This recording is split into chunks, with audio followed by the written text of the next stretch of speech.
Hey y'all, my name is Emily Eldridge and I'm from Smithfield, North Carolina, and I'm a very proud member of the South Charleston FFA chapter. This fall I'll be attending North Carolina State University, majoring in horticulture science. Throughout my high school career, I've been very active in FFA, serving on the officer team as president, secretary, and historian. I've also competed in many CDE teams, and this past year I was the 2021 NC FFA State Star Farmer. I've also won first place on my vegetable production and crop production, diversified crop production proficiency awards. My SA project is a very diverse entrepreneurship project. I have a 1.5 acre garden where I grow summer vegetables, cut flowers, and sweet potatoes. I sell my sweet potatoes all over the state of North Carolina, and I pride myself in being known as the sweet potato girl to many people. Another thing that I have in my SA project is beehives. I have 12 beehives, and I started beekeeping by receiving a hive from the Johnson County Farm Bureau. Ever since then, I have strived to learn as much as I can about beekeeping, and I have expanded my business by catching many swarms. Another thing that I have in my SA project is a market and a greenhouse. I built the market after about 2 years of having my SA project because I was selling all of my produce on my back porch, and I very quickly outgrew this setup. My brother and I were able to purchase a storage building and finish the inside, and it works perfectly as a market. I also have a greenhouse, which I was able to build this past year by receiving a National FFA SAE grant of $1,000. I was having trouble finding plants for our garden, specifically tomato plants and the varieties that we like to plant. So I decided that I was going to grow my own, and by building this greenhouse, I was able to do that.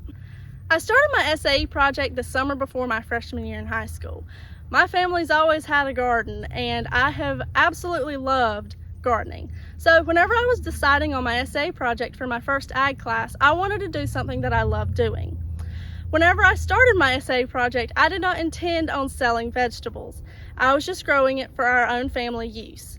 Whenever we had such an abundance of vegetables and I was unable to put up all of the vegetables that we were producing, we started posting it on Facebook.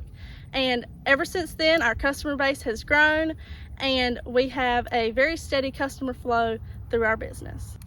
I've had many challenges with my SA project, but I'd have to say that my main challenge has always been the weather. I'm unable to control the weather, so as a grower I have to do my best to create the best growing conditions for my crop. In the garden I use drip irrigation because it's much more sustainable than an overhead irrigation system, and I use straw mulch to hold the moisture in.